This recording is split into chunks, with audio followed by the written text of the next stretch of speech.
ஆதிமூலனே அருளும் தெய்வமே அண்ணாமலையானே, அன்பர் நெஞ்சிலே வாழும் எங்களின் அண்ணாமலையானே, ஆடல் அரசனாய் வாழும் நாதனே அண்ணாமலையானே, அன்னை பார்வதி நெஞ்சில் வாழ்ந்திடும் அண்ணாமலையானே.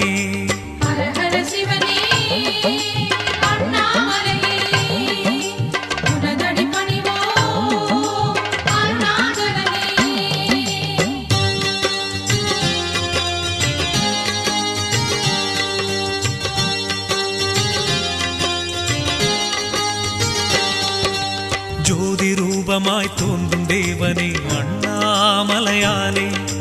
சூழும் இன்னலை மாற்றும் தெய்வமே அண்ணாமலையானே, ஆறு சூடியே அமர்ந்த இறைவனே அண்ணாமலையானே, ஆத்மநாதனே